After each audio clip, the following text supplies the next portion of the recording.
நாங்கள் எல்லோரும் ஆண்டவர் இயேசுவிலே அழைக்கப்பட்டிருக்கின்றோம். இன்றைய இரண்டாம் வாசகத்திலே புனித பவுல் மிகவும் தெளிவாக கூறுகின்றார். எங்களுடைய வாழ்வு என்பது இறைவனால் தேர்ந்தெடுக்கப்பட்ட வாழ்வு, இறைவன் கொடுத்த வாழ்வு. நாங்கள் எங்களை சேர்ந்து கொள்ளவில்லை, மாறாக கடவுள் எங்களை தேர்ந்தெடுத்துள்ளார். இன்று நாங்கள் ஒரு விதமான வாழ்க்கை வாழ்கின்றோம் என்று சொன்னால் அது கடவுள் எங்களுக்கு கொடுத்த வாழ்வு. இன்று நான் குர்பானவராக இருக்கின்றேன் என்று சொன்னால் கடவுள் எனக்கு கொடுத்த அழைப்பு. துறவியர்களாக இருக்கின்றார்கள் என்று சொன்னால் அது கடவுள் அவர்களுக்கு கொடுத்த அழைப்பு. ஒரு பெற்றோராக இருக்கின்றார்கள் என்று சொன்னால் அது கடவுள் அவர்களுக்கு கொடுத்த அழைப்பு. அதே போல எங்களுடைய வாழ்வில் ஒவ்வொரு விடயங்களும் இறைவனால் கொடுக்கப்பட்டது. ஆகவேதான் இன்றைய முதலாம் வாசகத்திலே நாங்கள் காண்கின்றோம், ஆமோஸை அவர்கள் வெறுக்கின்ற போது, இந்த நாட்டை விட்டு ஓடிவிடு என்றெல்லாம் சொல்கின்ற போது அவர் கூறுகின்றார் மறுமொழியாக, நான் ஆடு மேய்ப்பவன், காட்டு அத்திமர தோட்டக்காரன், ஆடுகள் ஓட்டிக்கொண்டு போன என்னை ஆண்டவர் தேர்ந்தெடுத்து என் மக்களாகிய இஸ்ராயலிடம் சென்று இதை வாக்கு உரைத்தது என்று அனுப்பினார். என்னுடைய தேர்வு அல்ல, அது கடவுளுடைய தேர்வு. கடவுள் என்னை தேர்ந்து அனுப்பினார். இன்றைய நற்செய்தியிலே நாங்கள் காண்கின்றோம், ஆண்டவர் இயேசு தன்னுடைய சீடர்களை இருவராக அனுப்புகின்றார். ஆண்டவருடைய இறைவார்த்தை பணியை செய்வதற்காக. ஆகவே அன்பார்ந்த சகோதர சகோதரிகளே, எங்களுடைய வாழ்வு என்பது இறைவனால் கொடுக்கப்பட்ட வாழ்வாக இருக்கின்றது, இறைவனால் தேர்ந்தெடுக்கப்பட்ட வாழ்வாக இருக்கின்றது. ஆகவே அந்த இறைவனால் கொடுக்கப்பட்ட தேர்ந்தெடுக்கப்பட்ட வாழ்வை நாங்கள் எவ்வாறு வாழ வேண்டும் என்பதுதான் இன்றைய நற்செய்தியிலே ஆண்டவர் இயேசு மிகவும் தெளிவாக எங்களுக்கு தன்னுடைய சீடர்களோடாக சொல்லிக் காட்டுகின்றார், சொல்லிக் கொடுக்கின்றார். ஆண்டவர் கூறுகின்றார், நீங்கள் உங்களுடைய இந்த பயணத்திற்காக எதையும் எடுத்து செல்ல வேண்டாம். அங்கி ஒன்றே போதும். நீங்கள் செப்பு காசு தேவையல்ல, உணவு, பை, இடைக்கச்சை எதையும் நீங்கள் எடுத்துக்கொண்டு போக வேண்டாம். அன்பார்ந்தவர்களே, உணவு என்பது அடிப்படை தேவையாக இருக்கின்றது ஒரு மனிதனுக்கு. இருந்தாலும் ஆண்டவர் இயேசு அதை கூட அங்கு ஒரு பெரிய ஒரு விடயமாக கருதவில்லை. நீங்கள் எதையும் எடுத்து செல்ல வேண்டாம். உங்களுடைய வாழ்வு என்னால் கொடுக்கப்பட்ட வாழ்வு, என்னால் அழைக்கப்பட்ட வாழ்வு. நான் உங்களை பார்த்துக் கொள்வேன். நான் உங்களுக்கு தேவையானதை நான் உங்களுக்கு தருவேன். ஆண்டவர் எங்களிடம் எதிர்பார்த்தது அதுதான். நான் உங்களை பார்த்துக் கொள்வேன். நீங்கள் உங்களுடைய அழைப்புக்கு ஏற்ப செயல்படுங்கள். உங்களுடைய கடமைகளை, பொறுப்புகளை நீங்கள் ஒழுங்காக செய்யுங்கள். மற்ற எல்லாவற்றையும் நான் உங்களுக்கு தருவேன்.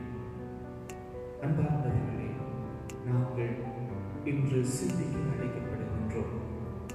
நான் ஒரு கிறிஸ்தவனாக இறைவன் எனக்கு தந்திருக்கக்கூடிய எல்லா விதமான கடமைகளையும் பொறுப்புகளையும் நான் என்னுடைய வாழ்விலே சரிவர நிறைவேற்றுகின்றேனா? நான் ஒரு தாயாக, தகப்பனாக, பிள்ளைகளாக என்னுடைய கடமை பொறுப்புகளை நான் சரிவர நிறைவேற்றுகின்றேனா? அதுதான் எங்களுடைய பணி வாழ்வு. எங்களுடைய பணி வாழ்வு, எங்களுடைய வாழ்வால் ஆண்டவருக்கு சான்று பகர்வது. அன்று ஆமோஸ் இறைவாக்கினர் ஆண்டவருக்காக அவர் தன்னுடைய வார்த்தைகளினால் பறைசாற்றுகின்றார். அதே போல எங்களுடைய வாழ்வில் எங்களுடைய ஒவ்வொரு செயல்பாடுகளின் ஊடாகவும் நாங்கள் ஆண்டவருக்கு பறைசாற்ற வேண்டும். ஆண்டவருக்கு நாங்கள் எங்களை ஒப்புக் கொடுக்க வேண்டும். இன்றைய நாளிலே ஆண்டவர் எங்களுடைய சிந்தனைக்காக தருவதெல்லாம் நாங்கள் ஆண்டவரை நம்பி எங்களுடைய வாழ்வின் கடமைகள் பொறுப்புகளை நான் சரிவர செய்து கொண்டிருக்கின்றேன். ஆண்டவருக்கு உகந்த வாழ்க்கையை நான் வாழ்கின்றேன். தேர்ந்தெடுக்கப்பட்டவர்களுடைய வாழ்வை நான் வாழ்கின்றேன். நாம் இந்த உலகிலே வாழ்கின்ற போது பலவிதமான விடயங்களை பற்றி நாங்கள் சிந்திப்போம். எதை உண்போம், எதை குடிப்போம், எவ்வளவு சம்பாதிப்போம் என்றெல்லாம் நாங்கள் பல விதமாக சிந்திப்பதுண்டு. ஆனால் நாங்கள் இன்று சிந்திக்க வேண்டும், நம்முடைய கடமை பொறுப்புகளை நிறைவேற்றுவதில் நாங்கள் எவ்வளவு ஆர்வமாக இருக்கின்றோம். ஆண்டவர் எங்களுக்கு தந்த அந்த மறைநூறு பணியை செய்வதில் நாங்கள் எவ்வளவு தூரம் ஆர்வமாக இருக்கின்றோம். எங்களுடைய குடும்ப பொறுப்புகளை சரியான விதத்திலே நாங்கள் செய்வதற்கு எவ்வளவு தூரம் ஆர்வமாக இருக்கின்றோம். ஆண்டவர் எங்களை அனுப்புகின்ற போது ஆண்டவர் மிகவும் வல்லமையோடு எங்களை அனுப்புகின்றார். அவர்களுக்கு தீய ஆவிகள் மீது அதிகாரமும் அளித்தார். ஆண்டவர் எங்களை இந்த உலகத்திலே அதிகாரம் உள்ளவர்களாக எல்லா விதமான தீங்குகளுக்கு மேலாகவும் செயல்படக்கூடிய அந்த ஆற்றலை ஆண்டவர் எங்களுக்கு கொடுத்திருக்கின்றார். அவற்றை நாங்கள் பாவித்து வாழ்கின்றோமா? இந்த உலகிலே தீவிரைகளுக்கு மேலாக நாங்கள் போராடுகின்றோமா? ஆண்டவருடைய அந்த அதிகாரத்தோடு ஆண்டவர் எங்களுக்கு கொடுத்திருக்கக்கூடிய எல்லா விதமான ஆசீர்வாதங்களையும் கொண்டு இந்த உலகின் தீவினைகளை முறையடிக்க நாங்கள் முயற்சி செய்கின்றோமா?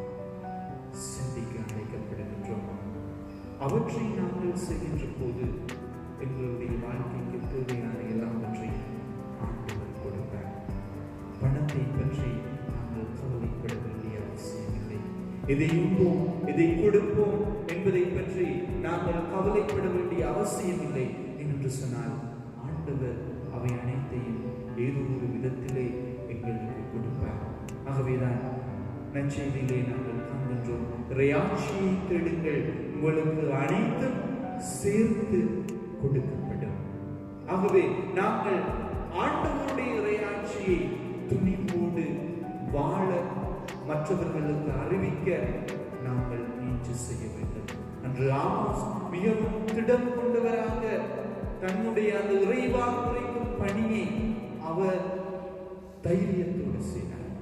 நாங்களும் எங்களுடைய வாழ்விலே திருமுழுக்கு பெற்ற கிறிஸ்து என்ற ரீதியிலே ஆண்டவர் எங்களுக்கு கொடுத்திருக்கக்கூடிய எல்லா விதமான பணிகளையும், இறைவாக்குரைக்கும் பணியாக இருக்கலாம், வழி நடத்துகின்ற பணியாக இருக்கலாம், ஆண்டவர் எங்களுக்கு கொடுத்திருக்கக்கூடிய எங்களுடைய சூழ்நிலையிலே, என்னுடைய குடும்பத்திற்குள், என்னுடைய நான் பழகுகின்ற அந்த சமூகத்துக்குள் நான் ஆண்டவருக்கு பறைசாற்ற இதை பற்றியுமே யோசிக்காமல் ஆண்டவர் எனக்கு இந்த வாழ்வை கொடுத்திருக்கின்றார், எனக்கு இந்த பணியை கொடுத்திருக்கின்றார், வேறொன்றும் எனக்கு தேவையில்லை.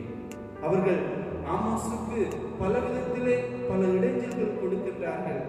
இது விடத்தை விட்டு போ என்று சொல்லி பயமுறுத்துகின்றார்கள். அவர் அதற்கெல்லாம் அடிப்படையில்லை. மாறாக ஆண்டவர் என்னை அனுப்பியிருக்கிறார், நான் ஆண்டவருக்குரியவனாக ஆண்டவருடைய வாழ்க்கையை நான் எடுத்துரைக்கின்றேன். இரண்டாம் வாசகத்தில் கூறுவது போல ஆண்டவர் எங்களை தேர்ந்தெடுத்துள்ளார். ஆகவே அந்த ஆண்டவருக்குரிய வாழ்க்கையை நான் வாழ்கின்றேன். அதே போல நற்செய்தியிலே நாங்கள் காண்கின்றோம், அப்படியே அவர்கள் புறப்பட்டு சென்று மக்கள் மனமாற வேண்டும் என்று பறைசாற்றினார்கள். பல பேய்களை ஓட்டினார்கள். உடல் நலமற்றோர் பலரை எண்ணெய் பூசி குணப்படுத்தினார்கள். தங்களுக்கு எதையெல்லாம் செய்ய முடியுமோ ஆண்டவருக்காக அதை அந்த சீடர்கள் மிகவும் நேர்த்தியாக செய்து முடிக்கின்றார்கள். ஆகவே இன்றைய நாளிலே விசேட விதமாக ஆண்டவரை பார்த்து கொண்டாடுவோம். ஆண்டவர் இந்த உலகிலே எங்களை தேர்ந்தெடுத்து எங்களுக்கு பலவிதமான கடமைகள் பொறுப்புகளை எங்களுக்கு கொடுத்திருக்கின்றார். எங்களை பலவிதமான சூழ்நிலைகளில் ஆண்டவர் வைத்திருக்கின்றார். ஆகவே அந்தந்த சூழ்நிலைகளுக்கு ஏற்றாற் போல, அந்தந்த நிலைமைகளுக்கு ஏற்றாற் போல உண்மையாகவே ஆண்டவருக்கு சான்று பகர, உலகத்தின் உடையவர்களாக அல்லாமல், உலகத்திற்கு உரியவர்களாக அல்லாமல், உலகத்தின் ஆசா பாசங்களை மிகைப்படுத்தியவர்களாக அல்லாமல், ஆண்டவர் இருக்கின்றார், ஆண்டவர் பார்த்துக் கொள்வார் என்ற அந்த நம்பிக்கையோடு ஆண்டவருக்கு உரியவர்களாக வாழும் வரத்தை கேட்டு இத்திருப்பதியிலே மன்றாடுவோம்.